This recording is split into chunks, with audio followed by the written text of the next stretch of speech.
I also want to thank the U.S. Army Corps of Engineers for their service to our community as well as the service to our nation. It's much appreciated. Without further ado, let's go ahead and get started. Please feel free to drop your questions in the chat. We have our constituent advocates in there answering questions for people. And yeah, I'm going to go ahead and kick it over to my colleague Melissa now, who is going to be introducing some of our speakers here. Thank you so much. Thank you, Daniel.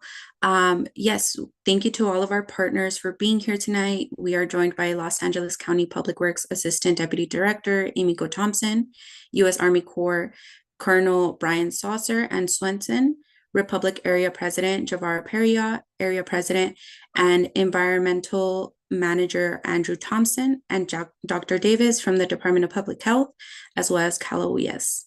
So I'm going to hand it over to Director Emiko Thompson, to kick us off with a short presentation.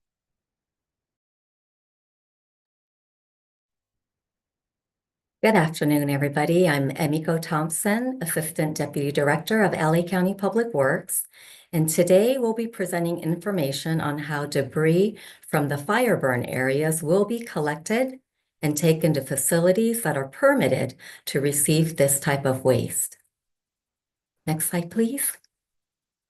There are two phases of cleanup on private properties. Phase 1 is the removal of household hazardous waste, or HHW, which will be conducted by the U.S. Environmental Protection Agency. HHW refers to products like paint, cleaners, chemicals, batteries, and propane tanks that are common in households. This type of waste is classified as hazardous and will not go to Sunshine Canyon landfill. Instead, all HHW, as well as any asbestos, will be taken to facilities that are certified to manage the materials.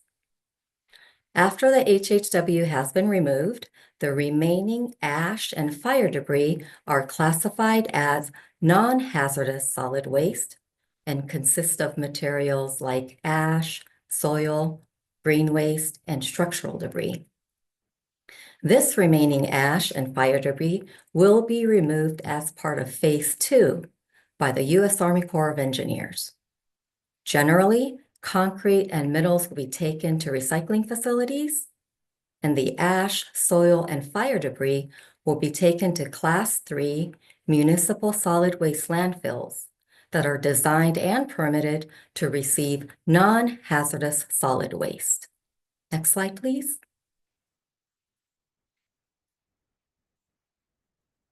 Sunshine Canyon Landfill has a composite liner system consisting of a geomembrane and clay liner, which serves as a protective barrier to keep liquids from reaching the underlying soil and groundwater. Currently, Sunshine is permitted to accept up to 12,100 tons per day of material for disposal, and has requested the governing agencies to increase the daily limit to 15,000 tons per day, as well as extend their operating hours by 1 hour during the weekdays and by 2 hours on Saturdays in response to the emergency proclamations for the January windstorm and fire events. The proposed increase would be in effect for an initial 120 days, with a potential for extension if necessary. Also, the fire debris would be wrapped and covered during transport and disposal, keeping any odors and dust to a minimum, if any. Next slide, please. Sunshine may be receiving the following types of materials from the fire-affected areas: soil, green waste, burnt wood, and ash. And with that, I'll hand it over to Republic Services, who owns and operates the landfill.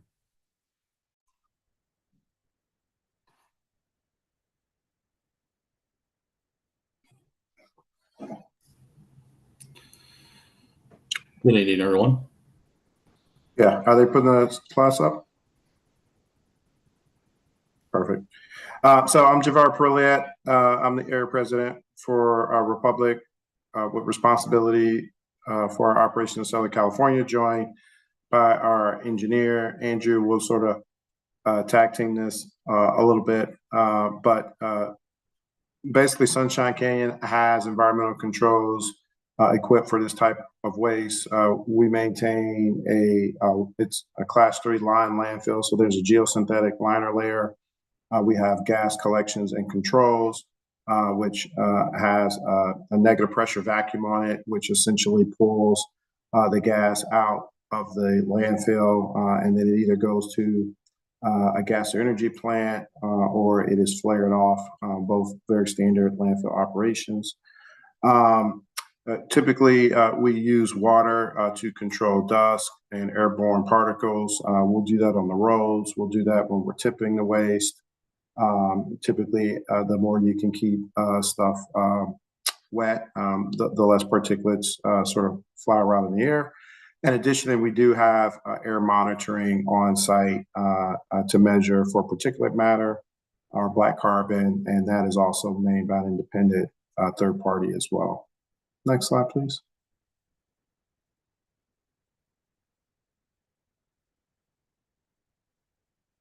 So on the right there, you can actually see a high-level depiction of the landfill. One of the things we wanted to highlight here was sort of where the current waste is being dumped at the landfill. We refer to that as the working phase, or in this graph, it's actually called active MSW fill areas. You can see the two yellow circles there is where we're currently operating. The fire debris will be placed in the northern part of the landfill. You can see the white script there where it says fire debris fill. So it will be segmented away from what we would consider everyday trash that's coming into the landfill. We plan to have traffic controls in place. One of the things we want to make sure is that the fire debris comes in efficiently and effectively. So as you can imagine, the path you take to the current working areas and the roadways and the path you take up to the new fill areas will be dedicated and have traffic controls. We talked a little bit about dust suppression, but the fire debris will come to us wrapped in a plastic liner as per the Army Corps' protocol. It'll be placed in the landfill. It'll be use water to do dust suppression as it's tipping, and then it'll be covered daily in the landfill. That concludes our update. Thank you, Javara and Andrew. Can each of you introduce yourself and briefly explain your role in the debris removal process if you haven't already done so? Yeah, I think I did. Andrew, please go ahead and introduce yourself. Thank you, Javara. Good evening, everyone. My name is Andrew Thompson. I am the Area Environmental Manager for Republic's Southwest area, which includes Sunshine Canyon Landfill. My role with Republic is to manage all engineering and environmental compliance items for our area. And as we're going to discuss, there are various controls and processes that are in place for accepting this material. Thank you, Andrew. And can we do so with all of the presenters here as well? I know we have the Army Corps here, so maybe they can kick us off. Good evening. My name is Colonel Eric Swenson with the Army Corps of Engineers. I'm the Recovery Field Office Commander for the Corps' operations here in both the Palisades and Eaton fire impacted areas. Thank you, Colonel. Can we have the Department of Public Health go next and Cal OES after? Sure, I'm Dr. Muntu Davis. I'm the County Health Officer with the Department of Public Health. We're not intimately involved in debris removal, but we have been providing good advice throughout the fire and post-fire in terms of mitigating health risk.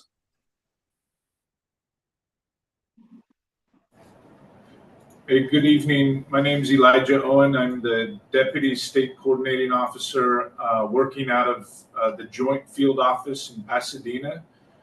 We're working in lockstep with our FEMA, our Army Corps engineers, our US EPA counterparts in Cal EPA, and the rest of the state family. Cal OES's role is to coordinate the whole of government recovery that is ongoing. So thank you for having us here tonight, and obviously condolences to the folks impacted by the fire, but thank you for having us.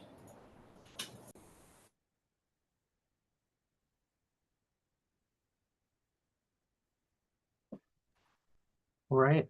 Is that everyone that we have? Okay. All right, let's go ahead and jump right into our Q&A session then. For folks who have joined us, please be sure that you are typing your questions in the Q&A section. We will get to you. We also have our constituent advocates answering a lot of your questions live right now. Our first question is going to be for the U.S. Army Corps of Engineers. Who ultimately decides where fire debris will be sent? Yeah, thank you for that question. So the Corps works in collaboration with our partners here at both Cal Recycle, who is the state agency that helps permit landfills.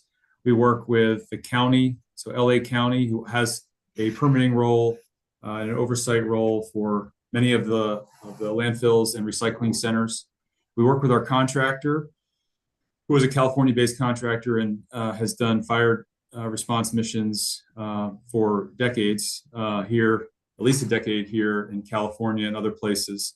And we try to find, identify landfills that are permitted for the type of debris streams that we have in a fire. So that's things like recyclables, green waste. Occasionally we get asbestos, so asbestos-laden concrete, clean concrete, and fire ash and debris. And I think I said green waste as well. Over. Thank you, Colonel. I know you touched a little bit upon this, but going a little bit more, one of the follow-up questions was, why was Sunshine Canyon selected over other locations?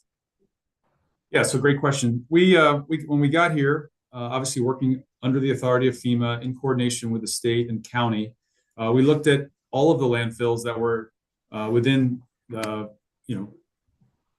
I won't say the shortest drive, but within close proximity to the fire impacted areas. So we basically have we call it a shortest path problem that we have to solve. We have to get uncontrolled fire ash and debris from an impacted residence in one of the 2 fire impacted areas. We have to quickly contain that in a lined truck, and we have to transport it to either a landfill or a recycling center where it can either be permanently stored safely in a permanent location, or we get it to a recycling center where it can be processed and then it can re-enter the supply chain. Or in the case of, say, compostable material, can re-enter the earth and be used, for the next generation of soil and tree growth. So how did Sunshine in particular get picked? It's in a reasonable drive proximity to the fire impacted areas, and it is permitted to receive the types of materials that we pull off of residences that have been impacted by fires.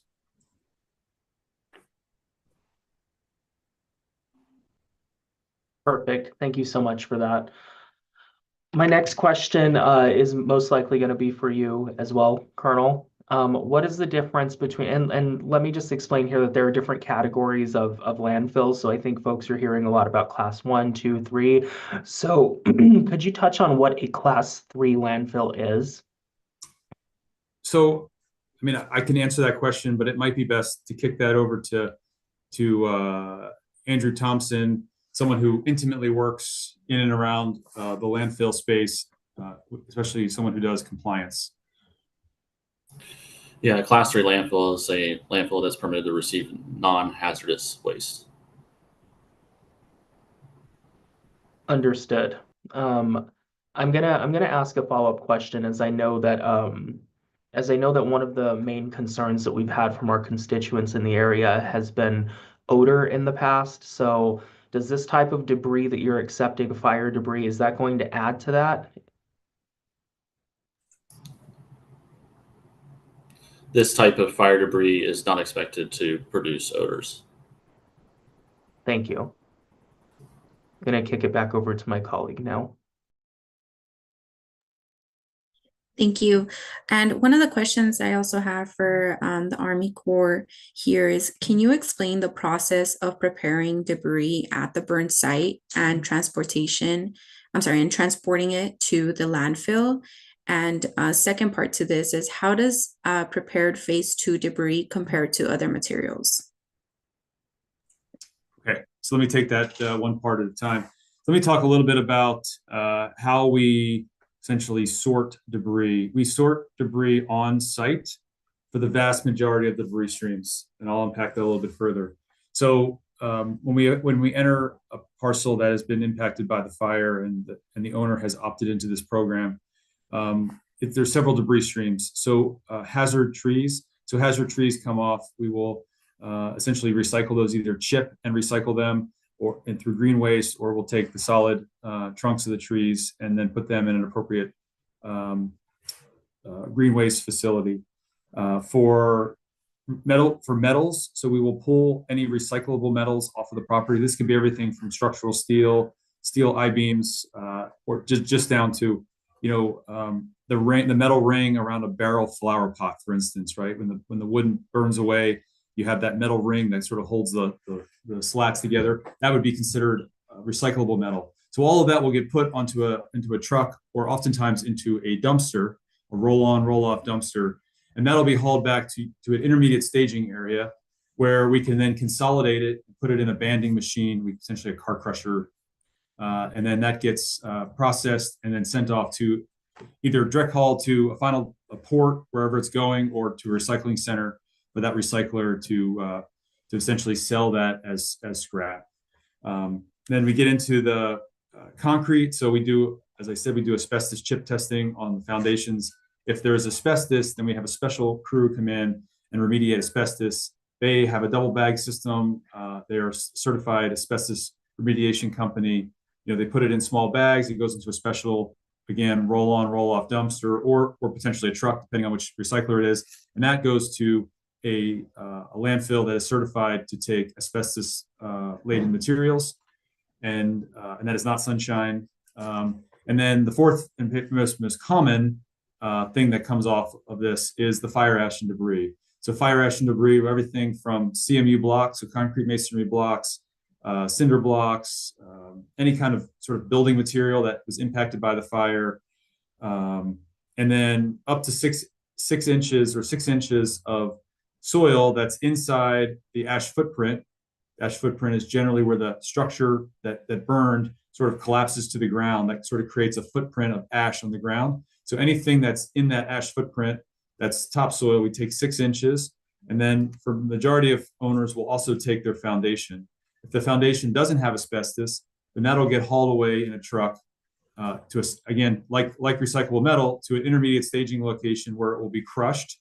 And then it'll be put into a larger truck and hauled to, ideally, it'll be hauled to its destination, where it'll re-enter the supply chain and be used for subbase for a variety of new construction projects. Now, the second part of that question is, so how do we get this fire ash and debris from the site to the landfill? So we have basically like black 10 mil plastic that lines the bed of the truck. So it sort of hangs over on the side of the truck. We load the center of the truck with the fire ash and debris, and then we fold the plastic over top of the fire ash and debris, and then we take the tarp of the truck, right? So every truck has a tarp. We lower the tarp down on top of that, which then secures the plastic tightly around the load and keeps everything inside of that during transit. Then that truck will leave the site, and it will do a long haul all the way to the final destination, which is the landfill. And again, we pick landfills based on really a shortest path problem, because we need to get this fire ash and debris from a uncontrolled environment to a controlled environment and to its final destination, which is the landfill. And we want to get there as quickly and safely as possible, so that we can get that truck back to do the next turn. Once it arrives at the landfill, maybe I can turn it back over to Andrew, who can describe sort of how landfills operate from, from when the truck bed goes up, and we call that tipping. So tipping of the truck. Maybe Andrew, you can describe how that works at your respective landfill. Over. Yeah, thank you, Colonel.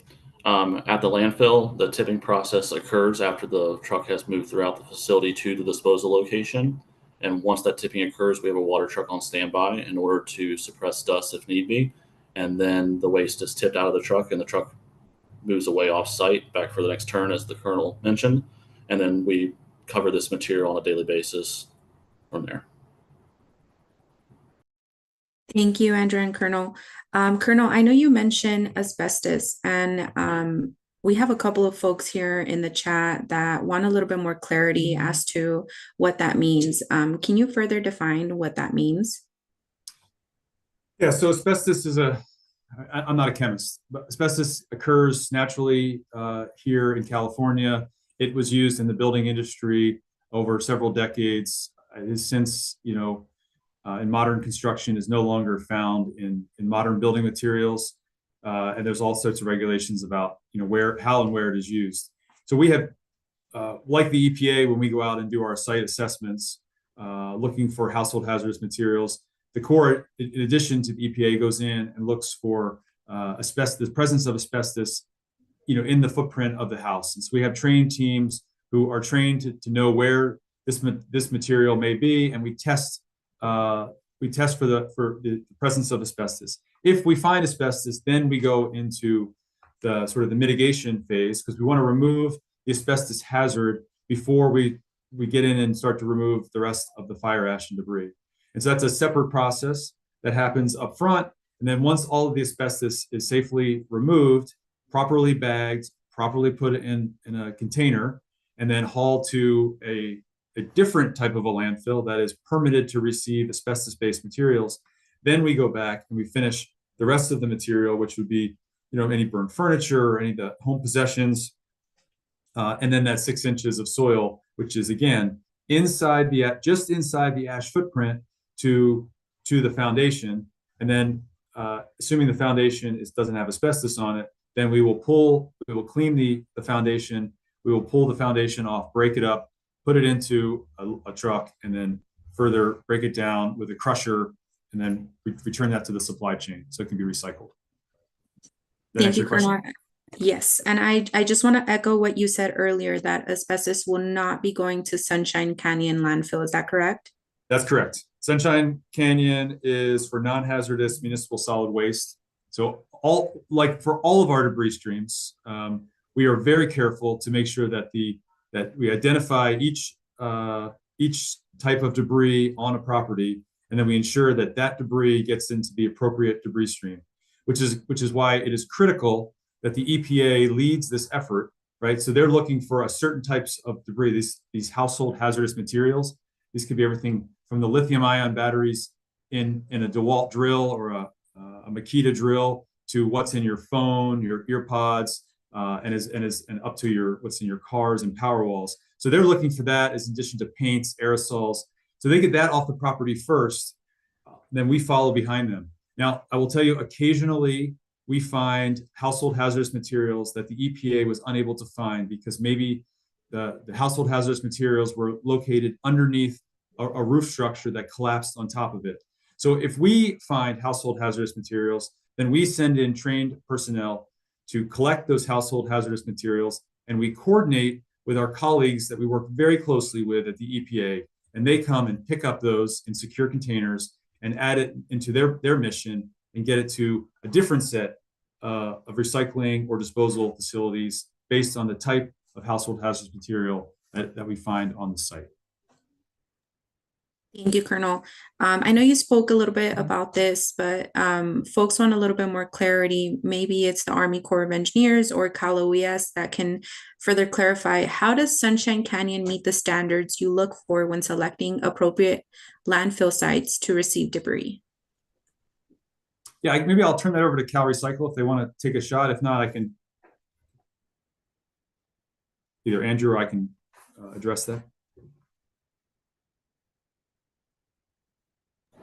Hey, Colonel, this is Eli at the Joint Field Office. CalRecycle's not on with us given the Okay. short time we found out about this town hall. We're happy to take that question and get back to folks. We have folks here answering questions in the chat, and we're happy to drop that answer once we get it from our CalRecycle partners into the chat.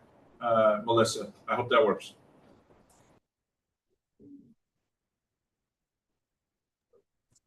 Yeah, thank you for that. I'm kicking it over to my colleague Daniel. Thank you so much. So one of the concerns that we hear about, as you can imagine, frequently, as I stated earlier, would be, various concerns regarding odor mitigation and things of that nature with Sunshine Canyon. So my question to you, Andrew, is going to be, what extra safety measures are going to be in place to ensure the safety of our surrounding communities? So with this fire debris material being a non-hazardous waste, our current safety protocols and processes that we have in place are sufficient in order to cover this material and protect human health and the environment in the area. Thank you. My next question is going to be for Public Works. What other landfills are being used in addition to Sunshine Canyon or are being proposed right now? So in an effort to help accelerate the process for removing the debris from fire ash burnt areas in order to help with the rebuild, we are providing information to the Army Corps on all available facilities that are permitted to take fire ash and debris. So those are generally the Class 3 municipal solid waste landfills, which have liners. Sunshine, for example, has a double liner. So they go above and beyond in terms of ensuring that materials, liquids do not get past the landfill. But to answer your question, we are providing Army Corps with several different Class 3 municipal landfills that are both in LA County as well as in other counties like Ventura and Riverside, as well as a list of recycling facilities for their recycling needs and a couple of facilities that take hazardous waste. Thank you so much, Melissa. Hey, Daniel, can I add one finer point on this? Of course, absolutely. Yeah. So when Andrew briefed how the tipping fee, the tipping portion process works, I also want to state for the audience that we do debris removal in what we call the wet method. So we're worried about dust and airborne particulates, just like anyone else is. And so when we do debris removal, we wet the entire area down and we keep constant water or near constant water on the scraping operations so that as the material essentially is moist or wet, as we scoop it up with our excavators and put it in that thick black plastic lined truck bed. And so once we seal that up and put the tarp down on top and seal everything in place, all that material is still wet, it's still moist when it's being transported. So then when it tips, right, it's not that it's like gonna fall out like the ash that would come out of maybe your fireplace. It's gonna come out and be clumpy. And so he's just gonna add extra water to it. But I want to make everyone understand that it's gonna be transported sort of as a moist, dense material, not as some loose ash that could be flying around. So I just wanted to clarify that. Thank you, Colonel, for clarifying that. This is a very popular question, so I'm going to ask it one more time as well for the audience. Colonel, this is for you. Will waste containing asbestos be accepted in Sunshine Canyon landfill? No. Thank you. And another popular question that we have here for the Army Corps and for Public Works: the ash and soil from wildfires has been classified as hazardous by numerous news articles who have interviewed toxicology experts. Why would this material be sent to a facility not rated to accept hazardous waste? We've been putting fire ash and debris in Class 3 lined, properly installed and permitted landfills. That's the procedure that we use. That's accepted in the industry. I'm sure there are people who might disagree with the classification of it. But that's how it is classified as non-hazardous waste, and therefore we follow the rules associated with non-hazardous waste because we're concerned about our health and just airborne particulates in general. We do everything we can to manage any and all dust. That's why we use the wet method, and that's why Andrew said that when he's there for all of municipal waste, the water trucks are sort of a necessary function in order to manage dust at any facility that receives large quantities of municipal waste or non-hazardous household waste. Thank you, Colonel. And a lot of the time, this is also associated, folks are concerned about their health. So have a question for Dr. Davis. What are the health concerns associated with this debris? So in general, when we talk about fires and smoke and ash, there are concerns related to the tiny fine particles that are produced. There could be harmful substances, meaning harmful to health, just in relationship to what may have burned. And so in this instance, you could have, things that were part of the property, plastics, chemicals, other things, treated wood, heavy metals, and other hazardous materials that may be mixed in with the ash. So ash still can be harmful for your health. And so it can be irritating to the skin if it's on contact directly for a long period of time. Could irritate the lungs. Those fine particles get deeply breathed in and could worsen existing, lung conditions or heart conditions just from the irritation by the lungs with that. And sometimes it, depending on what's in there, could have, be an effect of being carcinogens as well. All the methods that are being used are to try to reduce that risk in terms of not having dust be produced as they're doing operations, having it covered as it's transported, having it sealed in the places that it's going to, for sorting, in order to reduce that risk to the community as well. But just because we're talking about this, again, it can still be harmful to your health. And so that's why people should take precautions when handling it directly. Just to follow up to you, Doctor, I know that I know that we have heard a lot of some of the methods that are going to be taken when transporting this material, when disposing of it. This is a Class 3 landfill, and so the question that I have is, at this moment, are there any concerns that the Department of Public Health has as far as impacts to community health with them receiving this kind of debris? That's probably a question for landfill operators. I'm not familiar with ins and outs of landfills. The one thing that I do understand is they do put control measures in place as well, and are supposed to monitor their systems to make sure all is going as it should be in terms of operations. And with the methods that they're using thus far in terms of talking about transport and everything else, less likely to have dust from that. But in terms of the operations itself, I can't speak directly to that. Have there been any concerns that the county health department has had at this point in the past with any kind of landfill incidents or anything of that nature that would lead you to believe that this could have adverse community impacts as far as health goes? Generally, a lot of this is overseen by Public Works and Cal Recycle, but we haven't really heard anything in relationship to the operations that they're following. They're following, as we understand it, all the rules and regulations related to the substances that they're sorting, transporting, and handling. That's one of the reasons why we have a consolidated program with EPA doing what they're doing in terms of making sure that the debris and material that they're collecting in terms of household hazardous waste is being handled properly, transported properly, and disposed of properly. The Army Corps is doing the same thing in relationship to phase 2 and getting up the remaining debris as well as within the ash footprint.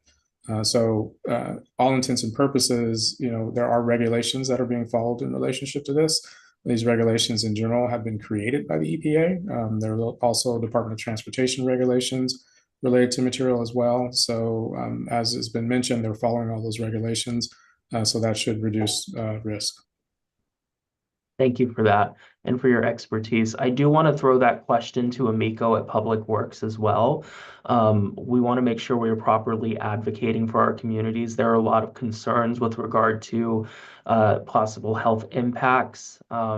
Naturally, people are hearing about these kinds of things, and I think there's some concern there. So can you please speak to some of the regulations that are being followed so that people know that there is a stringent process behind this?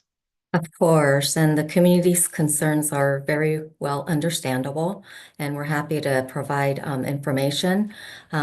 So on a day-to-day basis, Sunshine Canyon Landfill is regulated by multiple agencies, from the health LEA, local enforcement agency, Public Works, Regional Planning, Water Board, Air Quality Management District, and there's a good reason for that. You know, the landfill is a complex engineering system, and we want to make sure that all the different components are working well in order to reduce any potential for health risks. So for example, there's a gas collection system, which is an extensive network of pipes that are run throughout the landfill in order to capture landfill gas, which is managed so it doesn't go airborne. The liquid that gets produced from decomposing trash is also collected. And this very thick liner, the composite liner, ensures that it doesn't reach groundwater, as well as other practices in place to make sure that operations are done in an optimal way to reduce risk. Understood. Thank you so much for that. And I know that Republic is on here, so they're welcome to answer this one as well. But with regards to putting this question to you, Amico, and Public Works, who will ensure that Republic follows the proper protocol? And will Republic be required to conduct soil or air sampling? Okay, as mentioned, the different regulatory agencies each have their respective roles in certain aspects of the landfill operation, which will continue. With regards to air and Daniel, I think you said soil. I'm not able to answer that from a Public Works perspective. Our role mainly has to do with ensuring that the structure and engineering systems are in place. Not sure if maybe one of the other agencies or Republic can answer that part. Whoever that pertains to, would you just mind jumping in? Because we have folks who have asked about soil and air sampling. And then I would also like to ask how thick the liner at the landfill is and the life expectancy of it. Yeah, the only thing I would add, just to sort of illustrate the point, is landfills are highly regulated. We call it the LEA, but the local enforcement agency actually has offices on site. They're there daily. And Water Board, Air Quality Control Board, the city, the county. We obviously try to do everything right every day, but there's a lot of oversight and regulation as to the operations of the landfill. As far as the thickness of the liner, I'll defer that to you, Andrew. Yeah, as Amico mentioned earlier in this conversation, we do have a double liner system at the landfill, which is above and beyond the normal industry standard for a non-hazardous landfill. And our liner system with all components is about 8 feet thick, which is quite substantial compared to the industry standard. And apologies, did you speak to the life expectancy of that as well? Yeah, it's rated for many years outside of our lifetimes. Got you. Ballparking like 100. Yeah. Okay, around there. Got it. Okay.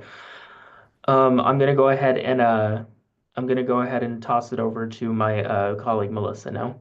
Daniel, really quickly, sorry, this is Dr. Davis. I do want to not acknowledge that in general, when we're talking about landfills, there are natural decomposition processes that happen and landfill gases get produced, and sometimes people smell those, and there are systems that are supposed to control those as well.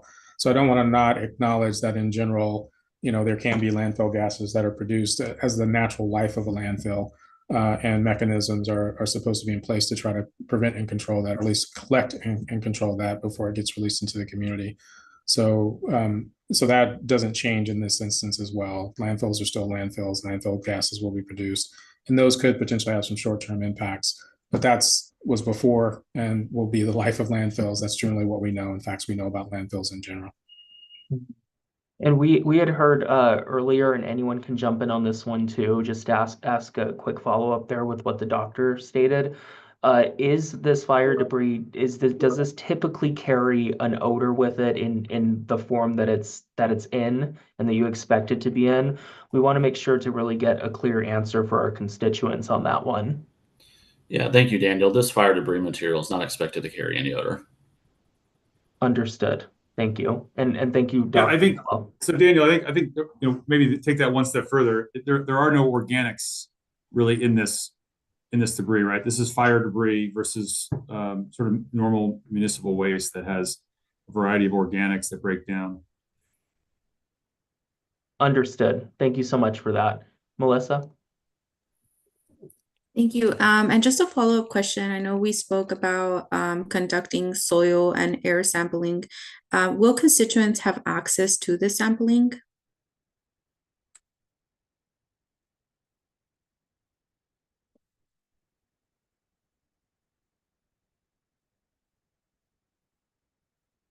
Army Corps, I think we touched a little bit upon it, or Republic, if you could jump in here. Yeah, with regards to any reporting or sampling that we're required to do, that's submitted to the appropriate agency, whether it's the Air Quality Management District or the Water Board, and that information I presume will be publicly available. Yeah, we don't. The Army Corps doesn't manage. We treat the landfills that we use that are permitted to receive this type of material like a normal residential customer would, right? We would show up and drop off a load of household material. So we don't regulate what the landfill does. That's done by other agencies in the landfill itself. I think I can talk briefly about what we do when we're at the site that we're collecting all of this material before transport. And so we do have air monitors up around our site. Our individuals that are in the ash footprint, where individual air monitors, we have perimeter air monitors, and we have a sensitive site air monitor that's located downwind of the place of the downwind of the parcel that we're working on. And that is to identify if our methods are wet, as I described earlier, our wet methods are effective at keeping the dust on the ground and in the buckets and in the line trucks. So, and we're not a public health agency, so we do not publicly release our air quality data, but we do share it with public health agencies. Thank you, Colonel. And just a follow-up question to that, relating to the sampling, I know folks really want to know about the soil sampling. If Public Works and Cal OES can jump in here, will that testing / data be available to the public as it pertains to soil sampling?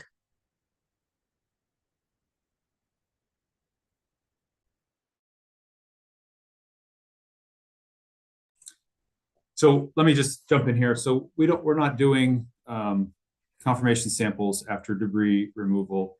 What we've done, what we found in working with FEMA and in particular California State over the years is that we capture the fire ash and debris that's landed on soil when we do that 6-inch scrape.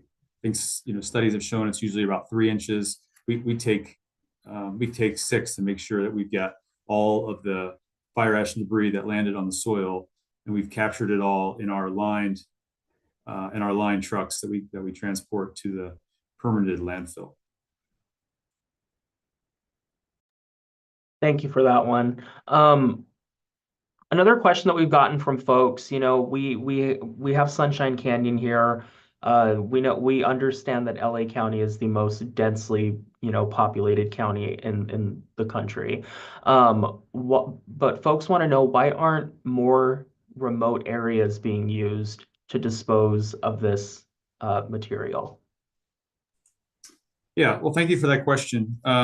So as I think I stated, it's kind of in the opening answer to the question I got is that it's generally a shortest path problem, right? We have a mission. We've been brought here because of the public health and safety risk posed or created by the devastating wildfires that burned in both the Eaton side and the Palisades side starting on the 7th of January 2025.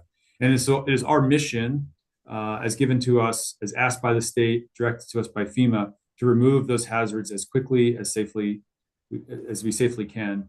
And so, if we were to look at remote landfills, hundreds of miles away, this operation would not be done quickly or efficiently, and it would delay the amount of time it took for this community to heal and for residents to get back onto their lots. In addition to the fact it would keep these uncontrolled fire ash and debris on properties longer and provide them the opportunity to run off into the surrounding watershed, which is something else that we are trying to prevent. So we choose our locations based on what does the landscape look like for permitted landfills that have the airspace capacity. So that's kind of the term we use for to have a available volume to receive the quantities that we need. We try to spread the landfills that we use out for a couple reasons. One, so we don't overburden one. Second, because one of the capacity constraints we have is how many trucks we can get into a landfill per day. And again, when you're trying to go fast and be as safe as you can, you want to spread it out, but you don't want to send them to landfills that are hundreds of miles away, because you will never see that truck again until the next day. And we need to get the trucks back, because there's also, we want to make sure we get the trucks back so they can be used a second time or a third time or a fourth time in a day. Also, I don't need to tell this audience that LA traffic is this may be the second largest metropolitan area, I think in the United States, maybe in the certainly the United States. It's also a densely populated and has many, many cars. So we try to pick landfills that allow us to expeditiously get the material from this uncontrolled state to a controlled state. And so that's why we included this landfill in sort of the landscape of landfills that we are using to help us accomplish this mission on behalf of FEMA, on behalf of the state, and really for the residents and the survivors who have been impacted by these devastating wildfires. Thank you for that. Amiko, would you have anything that you could add to the question with regard to why aren't more remote landfills being used?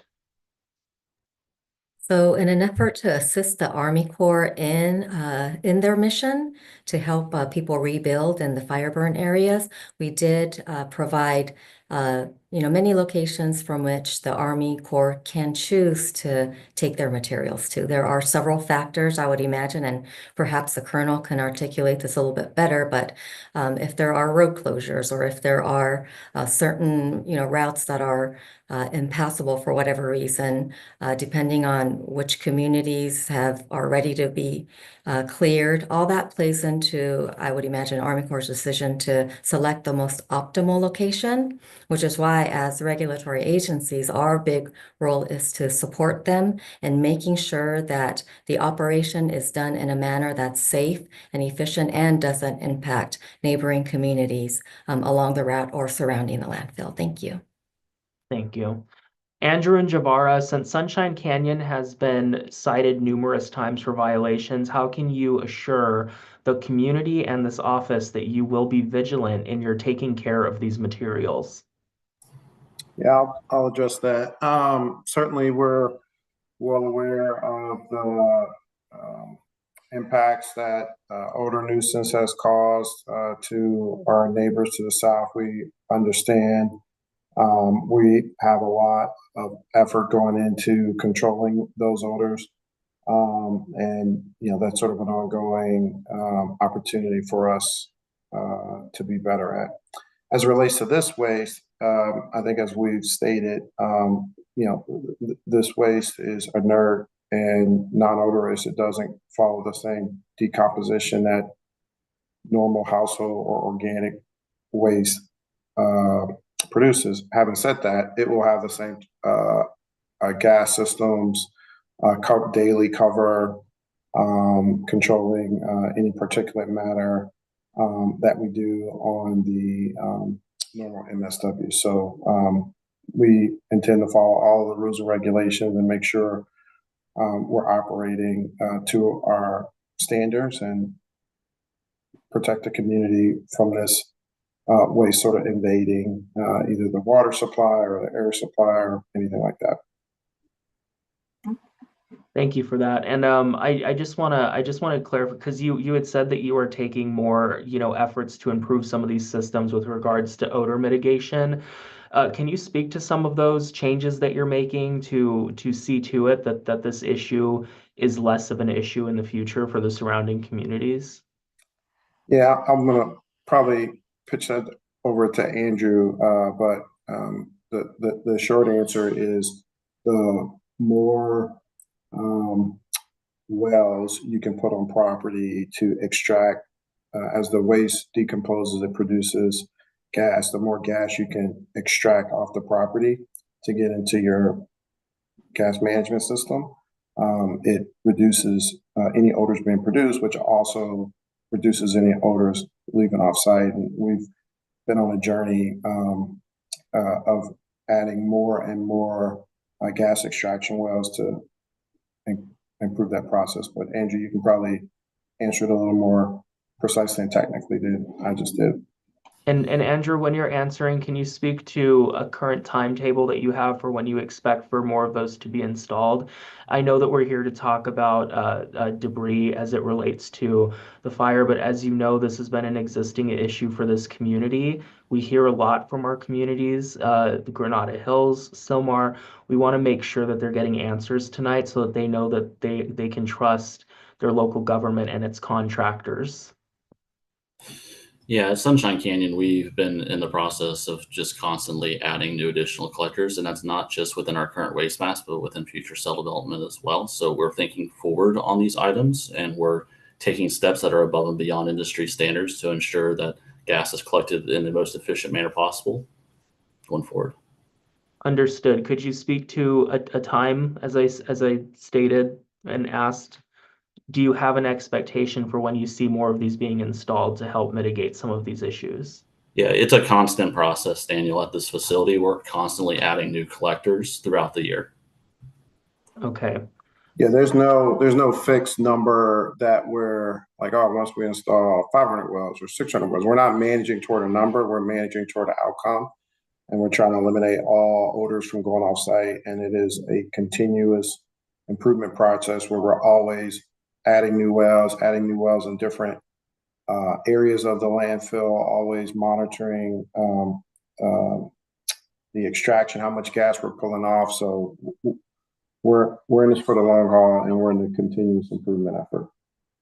Understood. Thank you. And I know you guys I know you had said earlier, Javara, that you guys want to make sure that you're, operating at that level. I think that the thing that the community is asking is making sure that we are operating above that level, because that's what these communities deserve, and they need to know that they can trust their contractors and their state, county, and federal partners to do what's right. We'll go ahead and move on to the next question. Let me go ahead and toss it back over to my colleague, Melissa.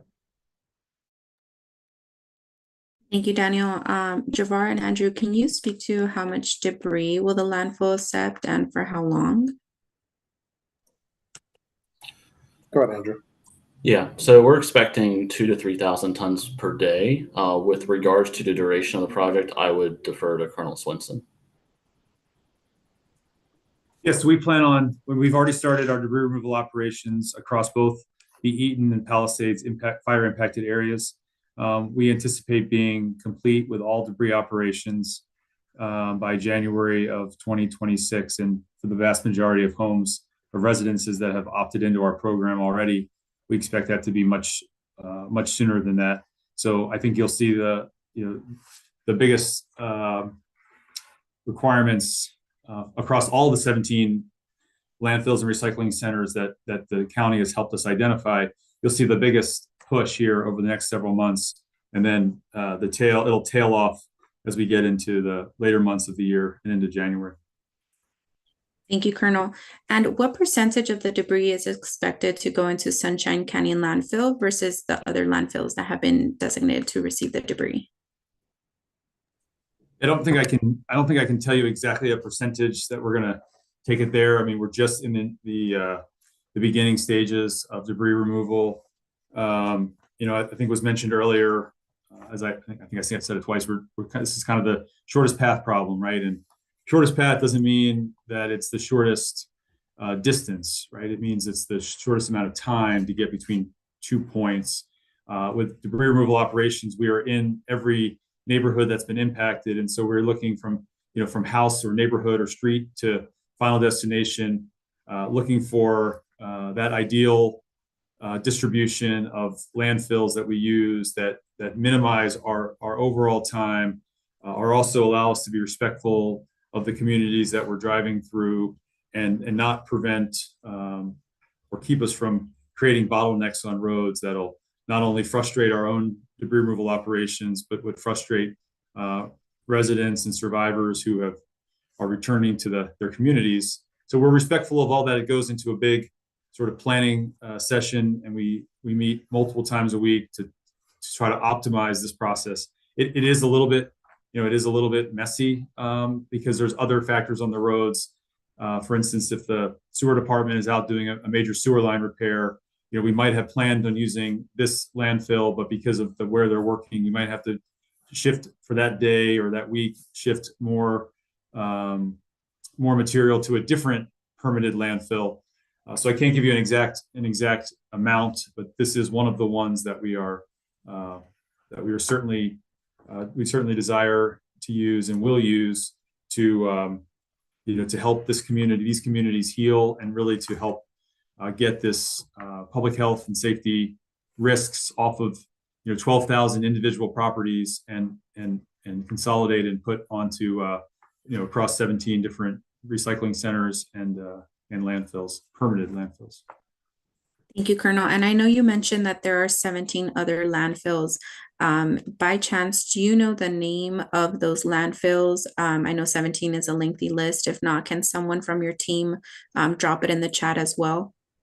Yeah, I mean, I can just rattle some of them off. We got like Burbank landfill, we got Savage Canyon, Azusa, Sunshine, Simi Valley, Calabasas, Toland, El Sobrante, Palmdale, Lancaster. And then we have a series of recycling centers, most of which are sort of under the umbrella of SA Recycling.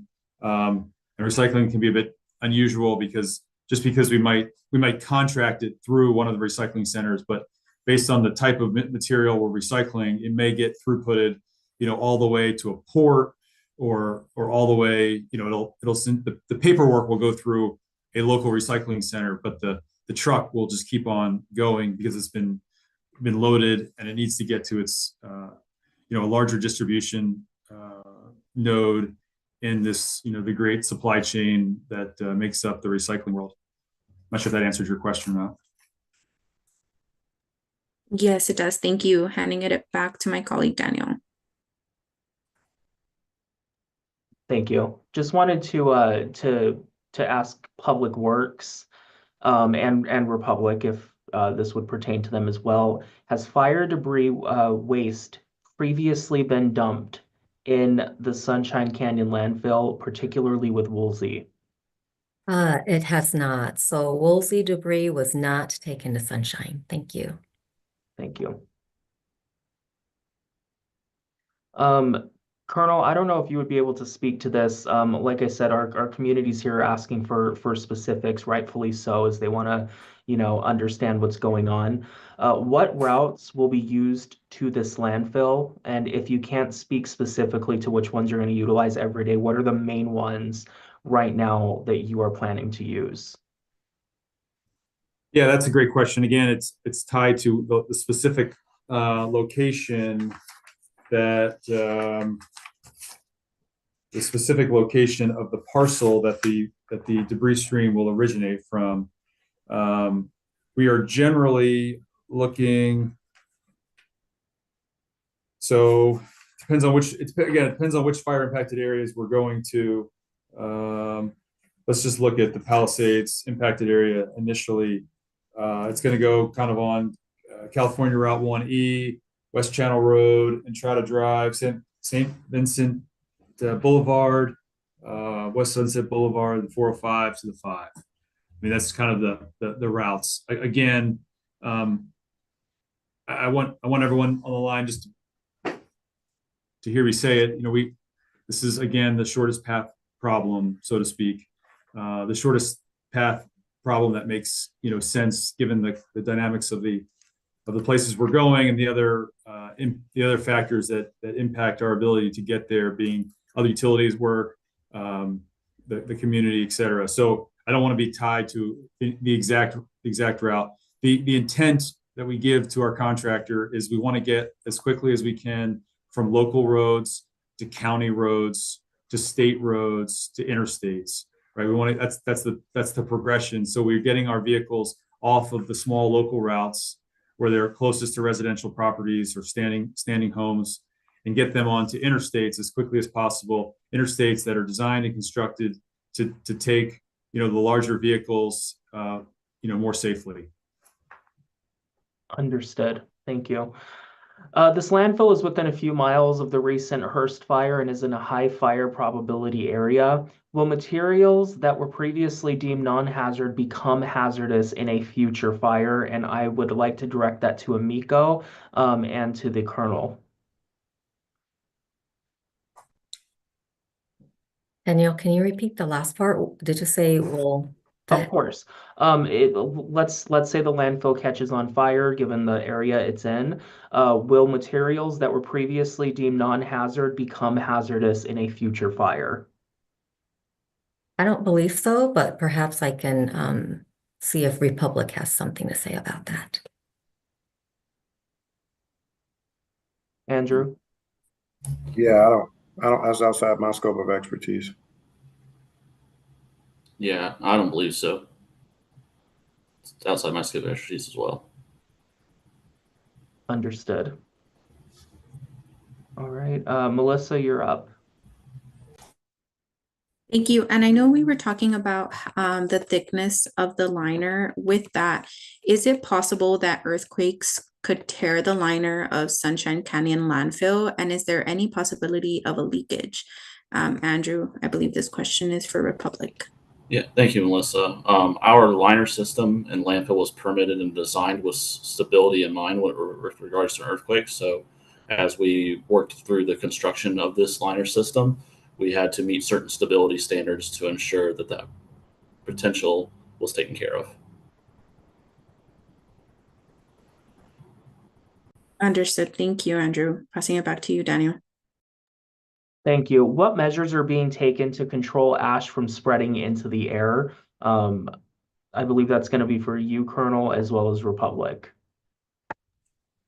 Yeah, thanks for the question. I think we sort of answered it. I mean, we use the wet method when we collect the ash from each parcel, so it gets in the back of a lined truck, and it is tightly wrapped with the tarp of the truck on top of our wrapping system that contains all of this material. When it gets to the landfill, it is tipped, still in this moist state or wet state, and then I think I'll let Andrew talk about how actually happens at his landfill. Yeah, just as the Colonel mentioned about the wet method on the initial collection side of this material, we have water trucks on standby to apply additional water to this material if need be as the tipping process occurs. Thank you for that. A quick question, Andrew, while I have you. Is the landfill already accepting fire debris? I think that's a rumor that's going around, and we just want to get information on that. No, thank you, Daniel. No, we are currently not accepting fire debris at Sunshine Canyon landfill. Thank you for clarifying that. Melissa, back to you. Thank you. The next question we have here is for the Army Corps. Asbestos is very popular and folks want, a little bit more clarification on that. So how will contaminants like asbestos and lead in the debris be removed or contained before going to Sunshine? Yeah, so we, as I said, we test for we test for asbestos in the ash footprint. If we find it, we remediate for it using or remediate the threat, right? We remove the hazard, and that's done by a separate sort of contractor who specializes in asbestos. And then that gets, again, there's a whole separate process for that, bagging system in a special container taken to a designated landfill that is permitted to receive asbestos products. The rest of it, as I said, is we use the wet method, and we put it in the back of the truck. We wrap it tightly, put the tarp down, and then we take it to Andrew's operation and or one of the other landfills, depending on where what the roads system looks like, and then it's used under the wet methods again until it is properly in the landfill and covered at night to keep the material down. Thank you, Colonel. Andrew and Javar, can you please clarify once the debris is in the landfill, how will it be covered, or what measures are you taking to ensure that it remains covered? Yeah, so when we take waste at the landfill, we're obligated and required to utilize what's called daily cover. So that's covering the material with soil. So at the end of each working day, that material is covered and safely buried. Thank you. And will this debris be mixed in with other trash or waste that is already in the landfill? No, we're going to take this fire debris to a separate area on the north side of the site, as we spoke about earlier when we were showing the map. So it'll be at a separate working phase from the normal municipal solid waste that we take in on a daily basis. Understood. Thank you, Andrew. Kicking it back to you, Daniel. Thank you. And I guess a follow-up question to that will be, given that you are expecting right now to receive a slightly elevated volume of material to the debris or to the landfill, apologies, will this shorten the lifespan of the landfill? Yes, Daniel, as we accept more material above and beyond what we planned for with this fire debris, it would shorten the life of the landfill. Understood. Thank you for that. What general contractors are involved in cleaning up the debris, and will they follow the same protocols? And that one's going to be for you, Emiko. Hey, thank you, Daniel. Can you repeat that again, please? Yes. What general contractors are involved in cleaning up the debris, and will they follow the same protocol the U.S. Army Corps of Engineers are following? The subcontractor is the Army Corps contractor, so I'll kick that over. I can answer that question. I think, Emiko, what he's referring to is the alternate program. So let me just talk a little bit about how our program works, and then I'll talk a little bit about the alternate program and then kick it back to Public Works to maybe put a finer point on that. So we have one prime contractor. It's a California-based contractor with a decade or more of experience doing fire debris removal, plus many, many other large-scale civil works type projects. The prime contractor, we call this the prime contractor. They are a general contracting organization, so they hire subcontractors to do the actual fire debris removal, and all of those subcontractors are managed by the prime contractor, and the entire operation is overseen by my employees in the Army Corps of Engineers, who provide quality assurance, essentially ensuring that the contract that we have entered into with our prime contractor is being enforced all the way down to the lowest level of subcontractors doing the work. So because of this structure, we have this hierarchical structure. I, as the commander of this organization, I have purview over the contract and over how the contract is executed. And if the contract is not being uniformly applied, if the conditions of the contract are not being equally applied, then the contractor that we've hired, has to make corrections. So that's why I'm able to manage all of the trucks, sharing those trucks with other utilities around the roads, because I know where all of those trucks are.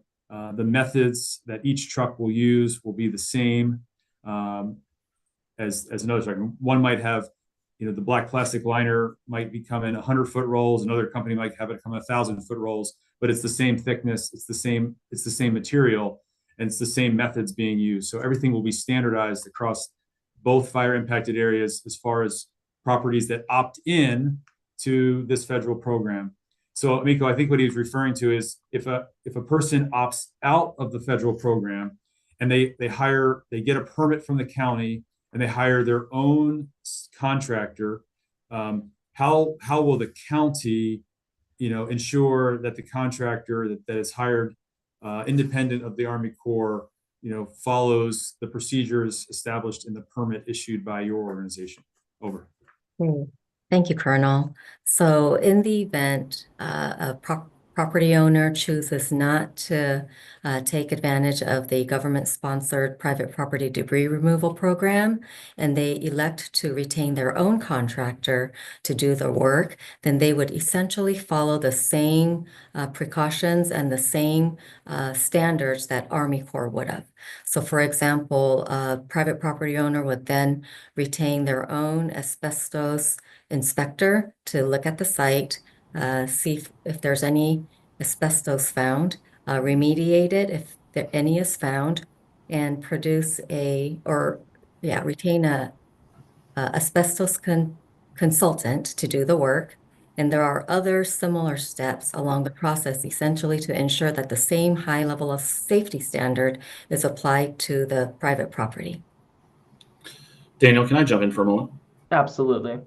So just to supplement that, I just want to stress that Sunshine Canyon is not going to accept anything from properties that opt out of the CORS program. That's very good to hear. So thank you for that, because my follow-up question was going to be what oversight would Public Works be taking to mitigate any private contractors who, may not follow the rules. I wanted to check about any kind of, process that's in place to make sure people are following those rules. So that's good to hear. I'm going to go ahead and send it back over to my colleague. Thank you, Daniel. And as it is right now, there is only a narrow 2-lane road to enter the landfill on San Fernando Road. How does your traffic flow to transport debris? How is your traffic flow to transport debris going to work, and how will it impact the community traffic? And this question is for Public Works and the Army Corps.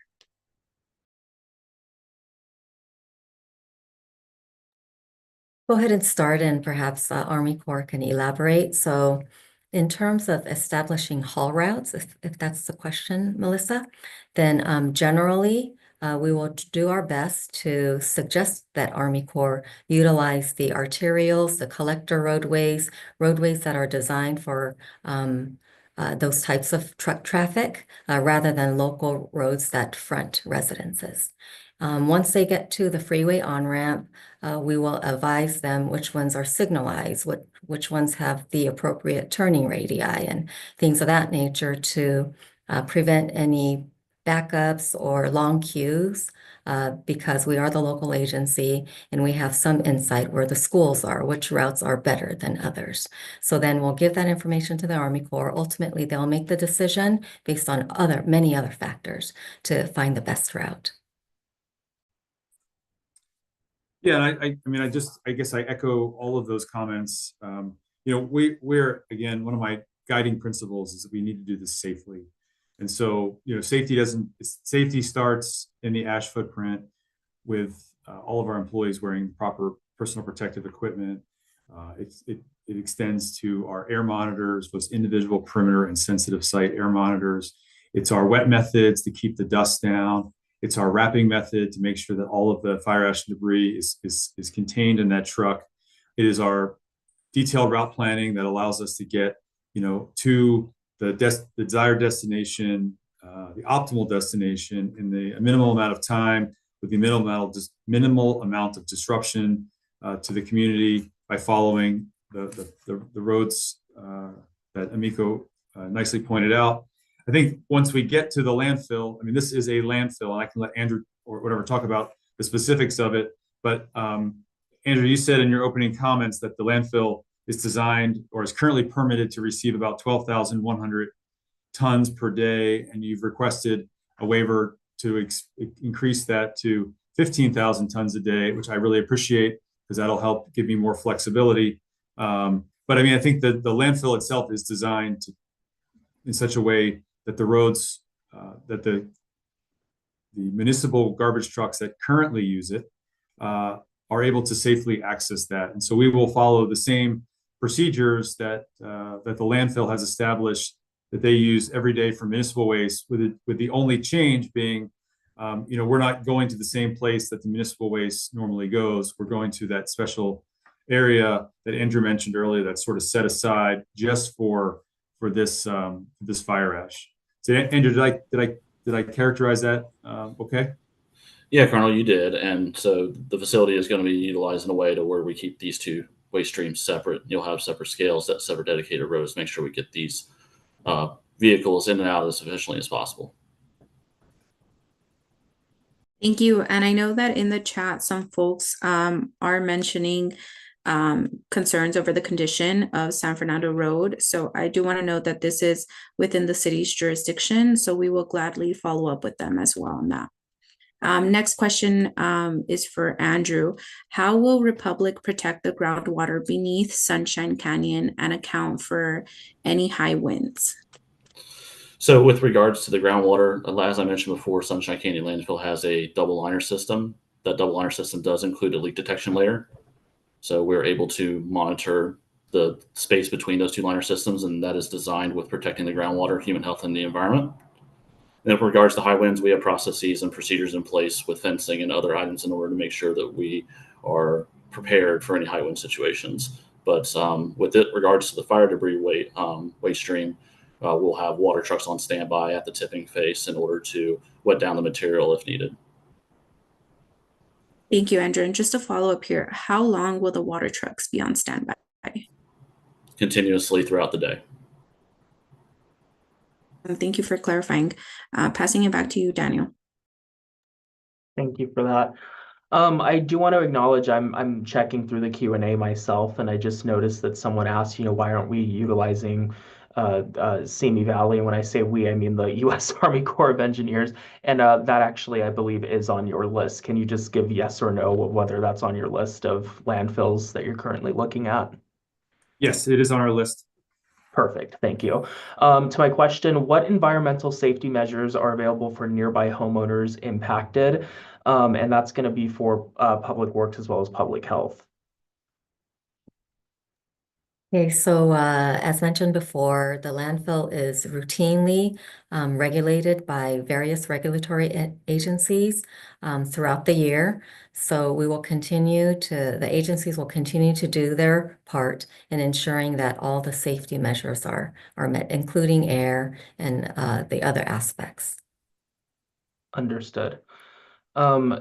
To Republic, Andrew, this question's actually, I apologize, Doctor. Did you have anything that you wanted to add to that? I forgot that I asked both of you. No, just Air Quality Management District is continuing to do air monitoring. I don't know if they're doing any additional efforts, but that is ongoing and on a regular basis. Does their air quality, and I apologize, I know that they're not on the call, but would the tests that they're conducting be able to pick up particulates that are common to, fire debris? They've been doing some mobile monitoring, and they do have on their 2025 wildfire response website, I believe, it lists all of the things that they can test or have been testing, in terms of some of their mobile monitoring. And it does pick up things like lead and heavy metals, other things as well. But there's a long list of things there for people to look at in terms of seeing what they can test for. Understood. So if someone went to AQMD and checked the air quality and it said the air quality index was good, they can trust that. There's two different things. So there's a specific website related to the fire. Okay. And that they're doing some additional, as I understand it, they're doing some additional mobile monitoring, and it lists what they're testing for in relationship to that. But they'd have to speak in detail to everything that is coming up and being shown on the daily monitors. One thing I will add, since I'm up, is we do have on our website, we've been trying to list all of the agencies that are doing some testing, whether it's outdoor air or indoor contaminants, outdoor soil, whether it's at yards, childcare facilities, et cetera.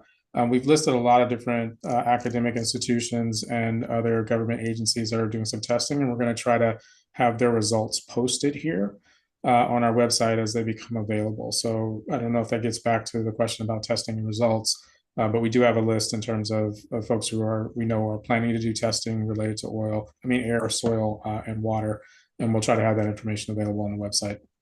Thank you. And while we wait for that, if I can just ask that one of our constituent advocates can search for that website and drop it in the chat once you find it. I think I might have the AQMD site, but if you can just verify real quick. Thank you so much. My next question is going to be, will the operator, so this question is going to be for you, Andrew, stop accepting debris when there are high winds or other weather conditions? So with regards to material being accepted for the fire debris, we will not accept material if it's dangerous to do so. Any dangerous conditions to do so, and that would be like any being under a fire warning evacuation, to use one example, would be one where we wouldn't accept material. But if it's not safely for us to take any material, we wouldn't take any material at all. Understood. Thank you. Melissa?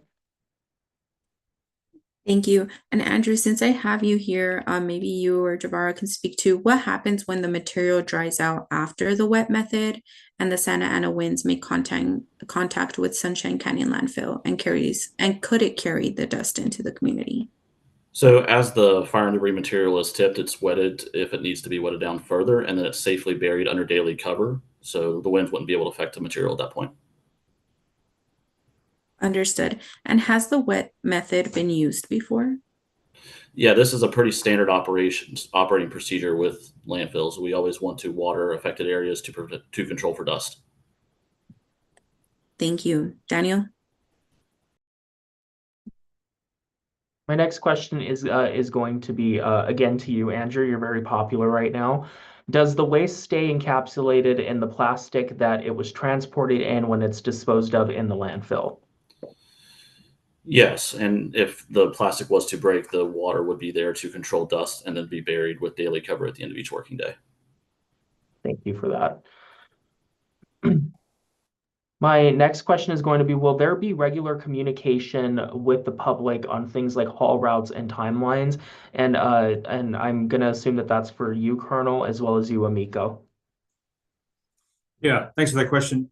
I'm not sure there's going to be daily communication with the public. I mean, we are under public health concerns and time constraints associated with that to get this material moved as quickly as we safely can.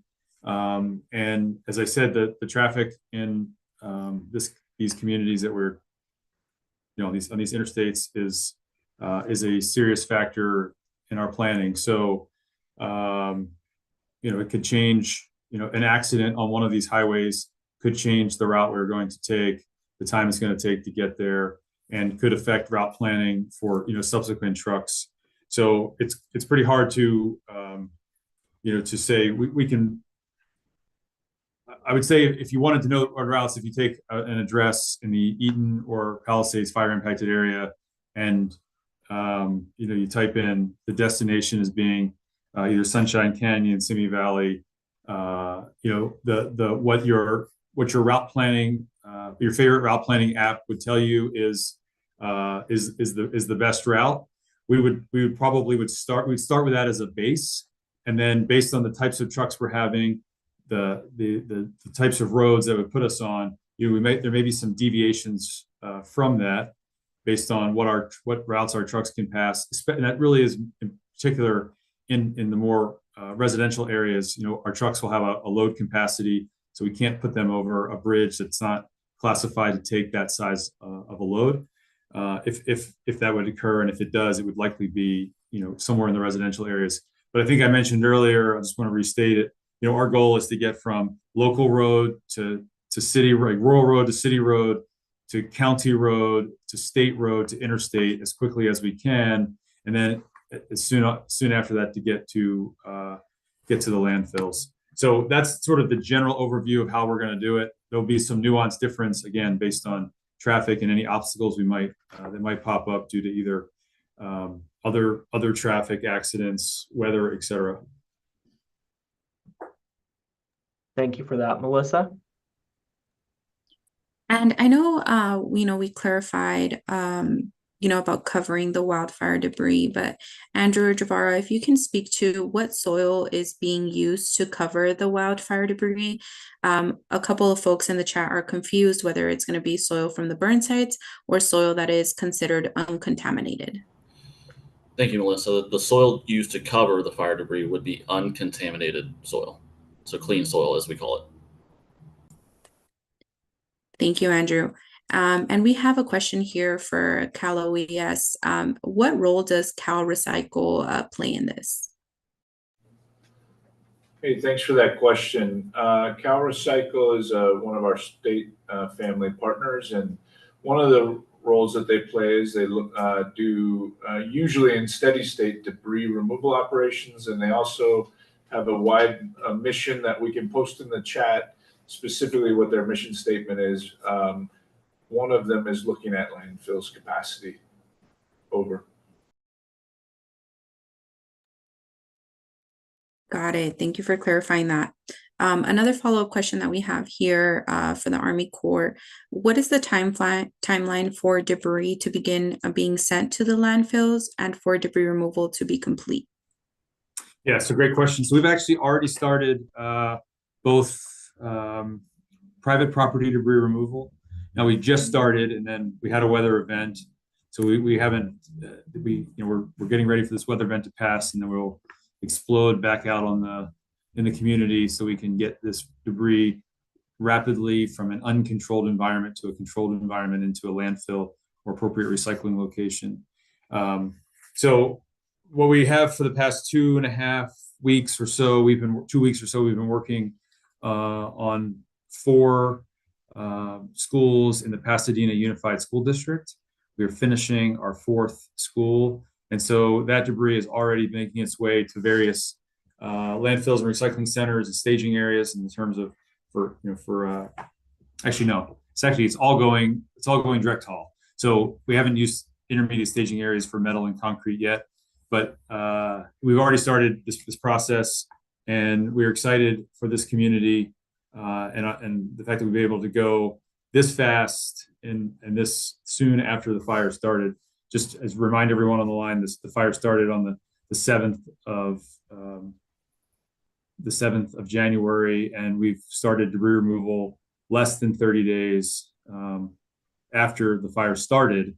We started doing debris removal, which really, as far as the Corps is concerned, we're on record pace, which means that we will be out of this area and put the community back in a better place for them to rebuild sooner, and then we'll have our trucks back off the roads because we're going at such a rapid and safe pace. Thanks.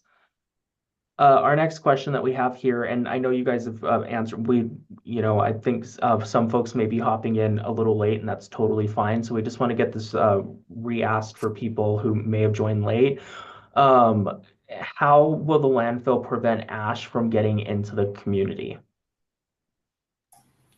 No, thanks for the question, Daniel. So to reiterate, as the fire debris ash is brought in and we go to the tipping area where the waste is disposed, as that waste is disposed, we have a water truck on standby to control for dust, and then the waste is covered at the end of each working day with daily cover ADC. Thank you, Andrew. And just a follow up here, will Republic be hiring more staff to handle the debris? We're going to work through staff or third-party contractors in order to properly manage the debris.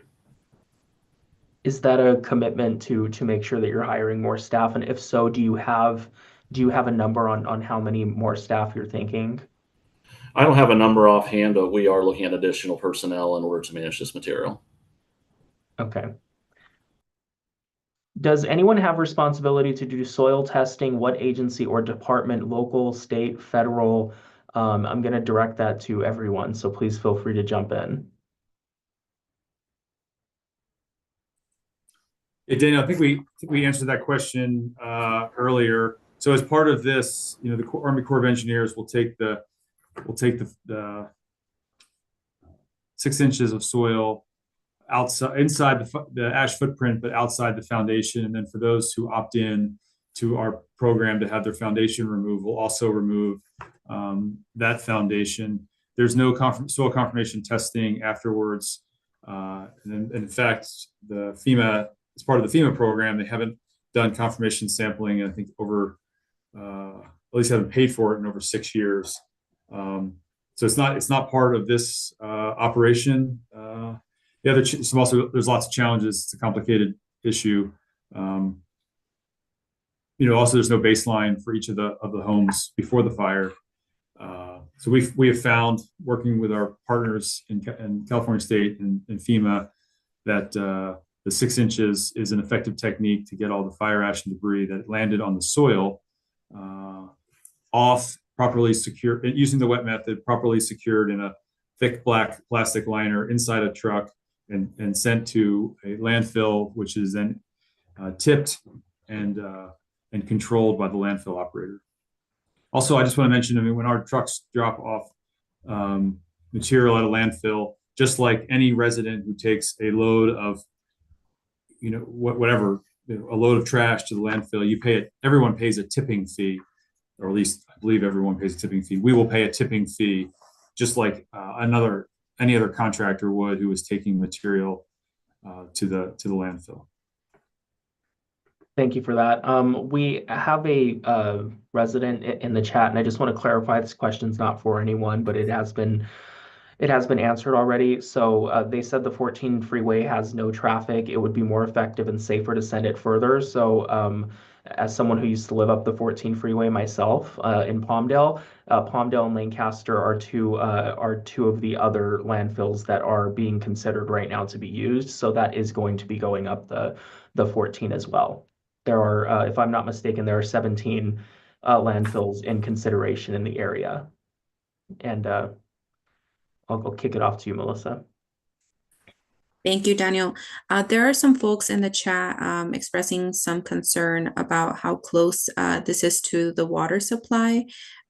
Maybe Colonel and Emiko, you all can speak to what is being done to prevent contamination to our water.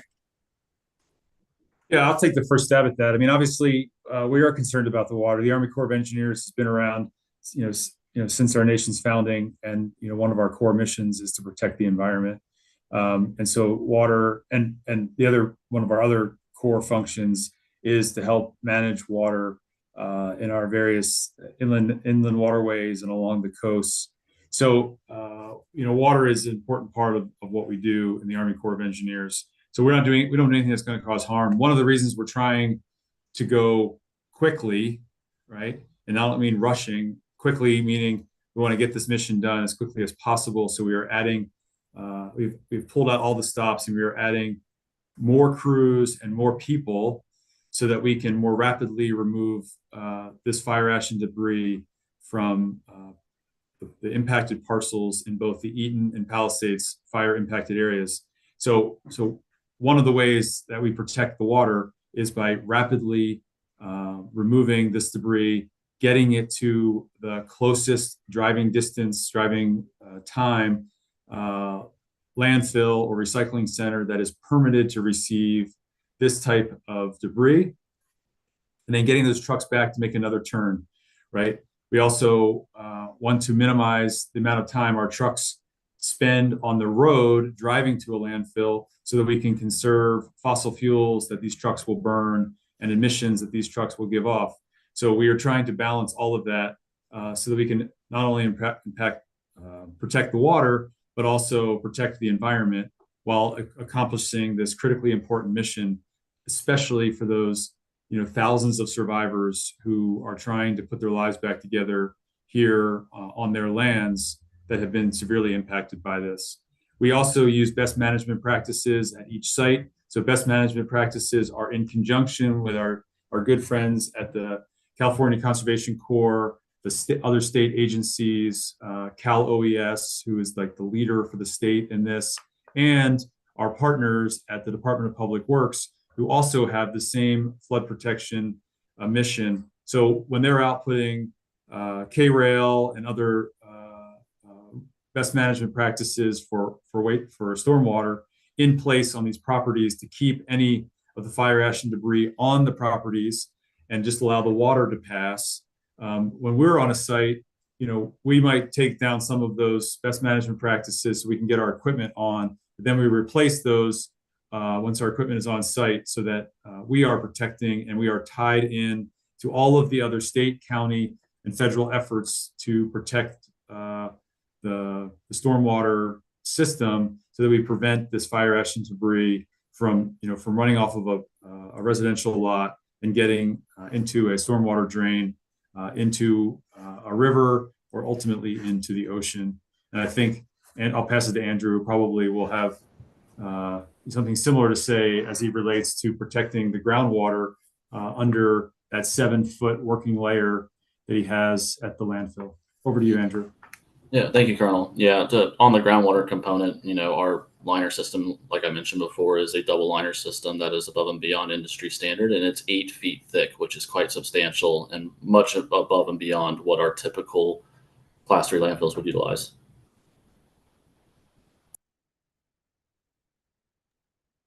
Thank you both. And I have a follow-up question here.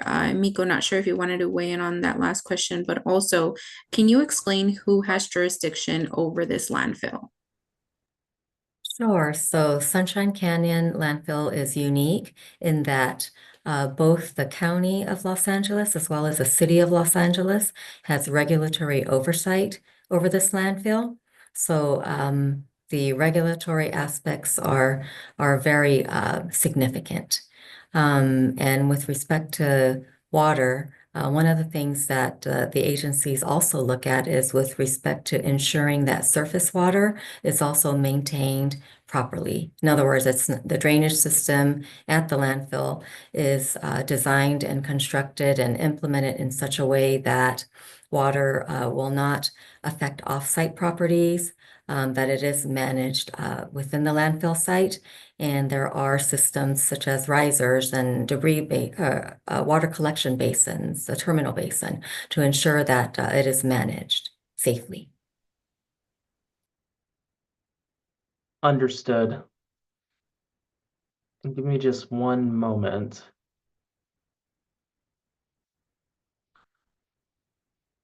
So a question that we have is this cleanup happening at a normal rate or has it been accelerated? And if it has been accelerated, what does that mean for related risks? And I'm gonna ask that you answer that one, Colonel. And if you can you speak to the executive order that you're working on too? Because I think that some folks may have missed that. Yeah, so I mean, the governor signed the governor's proclamation, and Callaway could talk about the specifics of that.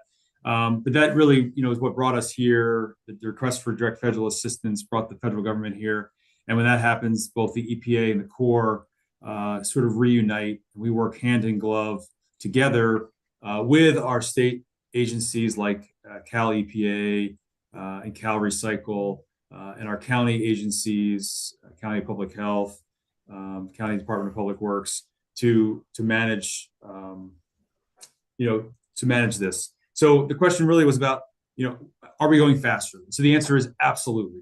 So when we first came here, we thought, the EPA, based on the resources they had available, was going to conduct phase 1, which a property has to go through phase 1 household hazardous material first. Then we get an ROE,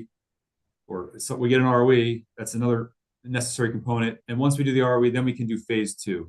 So it's not like all of phase 1 has to be done before any of phase 2 starts. So it's kind of, think about like in a bike race, right? We're drafting right behind the EPA. As soon as they finish a property and we have a right of entry, we do ours property by property.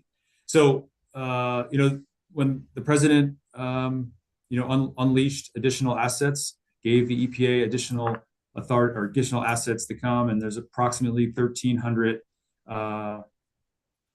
teammates here working on the EPA's mission to do household hazardous material, and set an ambitious goal, which I believe they will accomplish, to be finished by the end of February.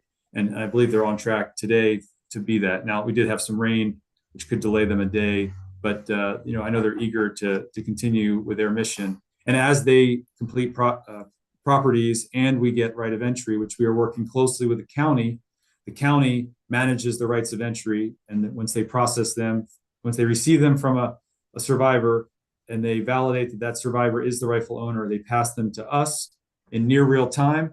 And then once we have them, we pass that that parcel to our crews. And our crews, as I described earlier, this hierarchy that we have from our our prime contractor, who's a general contractor, through our subcontractors, down to the individual crews, we are a scalable organization. And so we are going to scale to the size of the problem. I don't mean this jokingly, but if you've ever shopped at a Trader Joe's, you know, when the line gets too long, what happens, right? Someone rings a bell and people come out of the woodwork to open up more servers, right? So that the queue decreases in size. That is exactly what we're doing. So as the queue behind each of our crews gets too long, we are going to bring on additional crews, spread the demand, which is the number of rights of entry we have, out amongst more crews so that we can go faster. So let me just tie that all back together with a bow. So we are going faster, but not because individual crews are actually working faster. We're going faster to accomplish the mission because we have more resources working across the whole entire fire impacted area to get all of this fire ash and debris removed. And really the constraints, the only thing that constrains us is the carrying capacity of roads and the carrying capacity of our landfills. So if we had 100 landfills and we had 100 more roads to get there, you know, we could go even faster. So that will be what ultimately will be our bottleneck is the carrying capacity of the roads or the carrying capacity of the landfills, whichever one is less. But we study this problem. We're bringing in more experts from industry and academia to help us study this route problem so that if we do find a bottleneck, right, we can work to remove that bottleneck, which ultimately means there'll be a bottleneck somewhere else, right? If you study sort of queuing theory, well, there'll be a bottleneck somewhere else. We're going to keep working to get the bottlenecks removed so that we can get this done as quickly as possible. But we are not going to sacrifice safety, and we are not going to rush our crews because the properties that we are operating on to remove this fire ash and debris are the remnants of someone's entire life history in that property. And so we do not want to rush a resident, a survivor. These people, these are our partners in this. And so we want to be respectful of the work we're doing on their lots. But in order to go fast, we're adding more crews, just like the EPA is doing. And I'm confident that we're going to get this done. Definitely within the established time limit I laid out earlier, but ideally much sooner than that, because we have a great partnership with Cal OES, Cal Recycle, Cal EPA, Department of Public Works, County Department of Health, and a host of other partners that are all committed to the same end state, which is to get this fire ash and debris quickly policed up, safely on a road, on trucks, safely to landfills or recycling centers, so this community and these residents, these great survivors, can rebuild their lives and livelihoods right here back on their properties.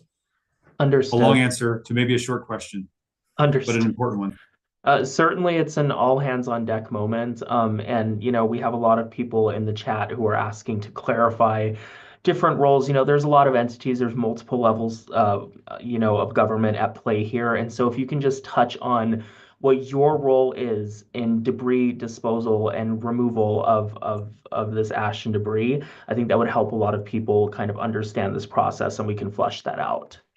Yeah. So, I mean, I don't know how else to describe it. I'm kind of like the quarterback, right?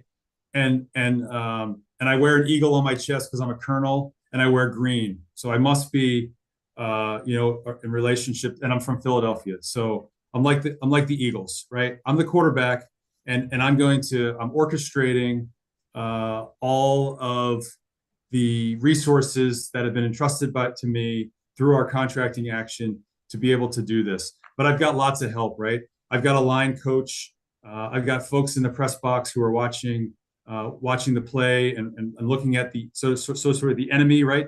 The opponent, which might be the roads, it might be accidents on roads, trying to help me redirect. You know, I've got other folks like Cal Recycle who have a wealth of experience in doing fire debris removal. And so they're from California, right? They live here, they know all the people, they have all the connections, they help oversee the regulatory aspect of landfills. And so they provide us their great insight. I have great relationships, and we've built trust with the community. We built trust with the Department of Public Works, and they have great resources and great knowledge that help me, call plays so that when I come up to the line of scrimmage, and I'm using a sports analogy here, but if I come to the line of scrimmage, if there's an accident on the road, someone's telling me through my headset, and we're going to send a crew, a truck on a different route in real time so that we can get around the accident and get this fire ash and debris quickly and safely removed and into a proper disposal site. So that's my role. And I also work closely with all of the utility companies. We have a daily debris management team meeting where we look at all of the different equities out there, because our mission is if I do all of my work at the expense of the power company, the sewer company, the water department, the gas company, then they'll have a clean lot, maybe a new house on it, but you'll have no utilities to it. So we have to deconflict this shared infrastructure and work collaboratively, not at the expense of each other, but in harmony with each other, so that we can all get there together. And I'll turn the mic over to anyone else on the line who wants to share, how this partnership works. But I tell you, I couldn't have asked to be with a better group of people who are committed to helping this community heal and doing it in a safe manner. Eli, I saw your light come over. I'll pass the mic to you. Thanks, Colonel. You did a great job explaining how we are managing this. So our role here is to help coordinate through several task forces, the recovery, which is a whole of government recovery. And specifically on the debris, our role is quarterbacking, like the Colonel said, making sure we're bringing the right agencies to bear to solve the right problems. And in this case, debris is the challenge. Given the scope and complexity of this event, we are required to move quickly. Otherwise, the ash and whatnot will harm some of our water systems, our beaches and whatnot.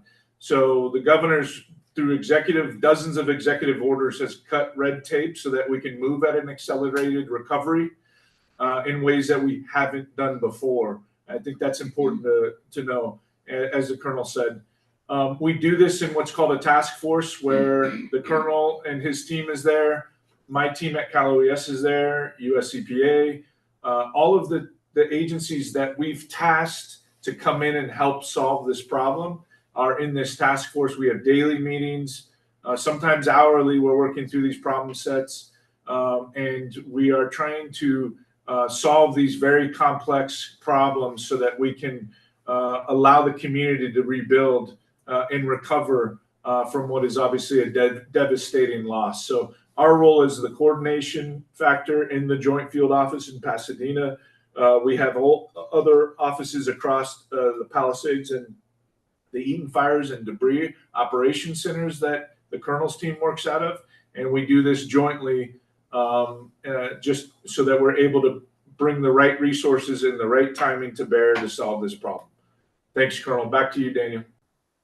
Thank you for that. And, because we continue to get questions from folks in the community about what role people play in this process, just given that there's so many players here. So I appreciate the football metaphor. So I want to clarify to our communities, the county does not certify what kind of debris the landfills can take. That is a state mandated, policy there with regards to what waste they can take. California does have some of the strictest guidelines in the country when it comes to the disposal of this kind of waste. Our office was approached by Public Works because the landfill needs board approval on a very narrow item, which is the modification to tonnage and hours of operation. Outside of that, our office does not have much purview. So our role here is to make sure that we're getting accurate information to folks on what the U.S. Army Corps of Engineers is doing and how that pertains to you as a community. And we're going to be here answering your questions. We're almost out of time. We have a few minutes left, but our office is always open. You always have a direct line to us to be able to ask us these questions, and we'll help make sense of a lot of this as it pertains to the county. Let's go ahead and move on to the next question here. Have any representatives on the call been to the Sunshine Canyon landfill? I'll answer that one from our end right now. Supervisor Horvath herself, as well as her deputies, have been to the landfill many times. We also frequent different neighborhood councils in the area. We're very plugged into the community, and we're very interested in hearing about what impacts and concerns people in the community have. Our next question is going to be, and if anyone else wants to jump into, that was a question someone asked in the chat, is has anyone on the call been to the landfill? I think that they want to know if you have an understanding of the landfill, what it looks like, and some of the impacts that the residents have had as a result of that.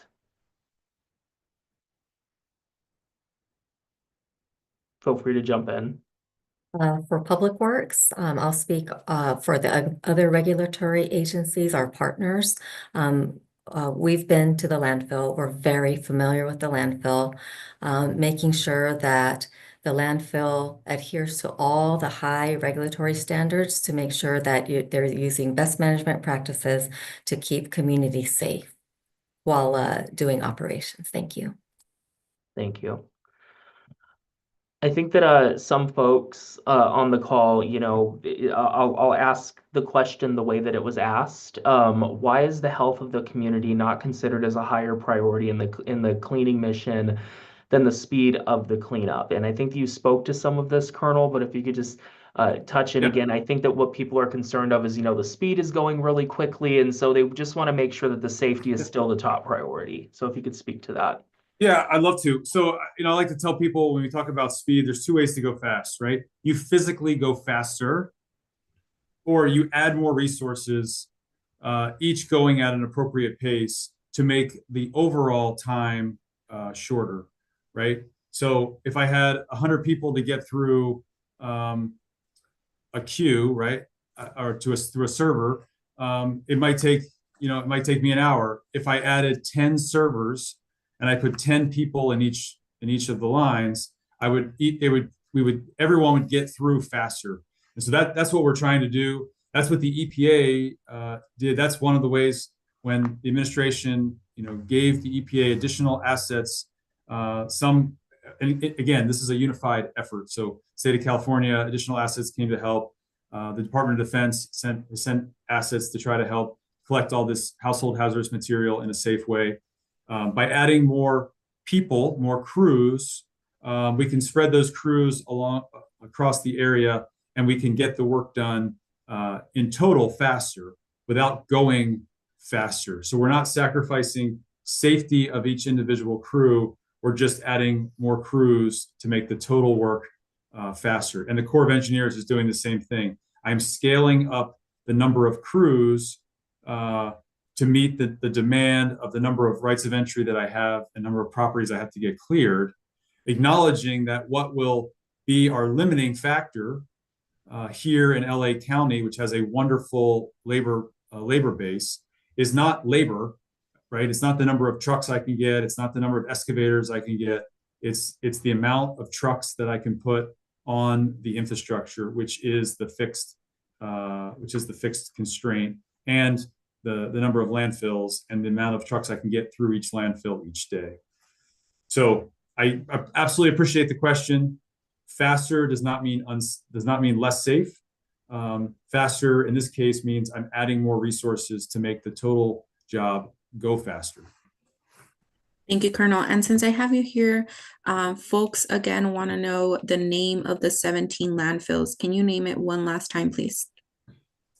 Yeah, I think it's in I think it was posted in the landfill list. I mean, I'll just run down a couple of them here. We got Burbank, Savage Canyon, Azusa, Sunshine, Simi Valley, Calabasas, Toland, El Sobrante, Palmdale, Lancaster, and then there's Kettleman Hills, Hazardous Waste, and then there's a series of recycling plants. I may have missed one or two. Again, we are not taking this debris to some magical landfill or some restricted landfill.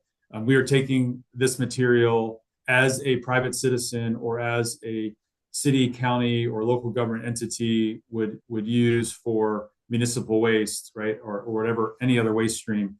We've identified all of the waste streams that are within a reasonable distance to the fire impacted areas. We've evaluated with the help of the county and Cal Recycle. We've evaluated what they are permitted to receive and what their hours are, and where appropriate, we've asked for some additional flexibility on hours and on total tonnage per day, so that we can go faster, right, by sending more trucks through with more crews, so that we can get this job done efficiently, quickly, and ultimately so that we can all leave this community or return to our homes in this community and allow the community to heal. Thank you, Colonel. We appreciate all of your efforts. And can each of you share a way to get in contact with your department, either by dropping it on the chat or saying it verbally? Melissa, I'll start. For Sunshine Canyon, we can be reached two different ways, either at sunshinecanyonlandfill.com or at the email sunshinecanyon@republicservices.com. Yeah, and for the Corps of Engineers, we will have some links soon on the LA County website, which is recovery.lacounty.gov. We also have a debris call center. The phone number is 213-308-8305. We've got an email address, which is SoCalWildfires, all one word, at usace.army.mil. That's U.S. Army Corps of Engineers. That's what USACE stands for, .army.mil. I can put those in the chat as well. And Melissa from JFO Pasadena, we dropped in the chat, legislative.affairs@caloes.ca.gov is the best way to get a hold of us. Thank you for the question. Thank you. I want to take a moment to thank our Granada Hills, Sylmar communities, and anyone else who tuned in tonight. For future watching, this was streamed to our YouTube channel. It's Lindsay P. Horvath on YouTube. Please make sure to follow the supervisor on social media and subscribe to our newsletter. You can sign up for that at lindsayhorvath.lacounty.gov. We also have our constituent advocates here who are always available to answer your questions. You can call us anytime at 213-974-3333. That is our main number downtown. And we would like to thank everyone again for this. We know that there's been a lot that's happened the last month. We want to thank our partners for joining us here tonight. And please, everyone, stay safe out there. Thank you so much. Yeah, thanks for putting this together. You guys have a great night. Have a great night. Thank you, everybody.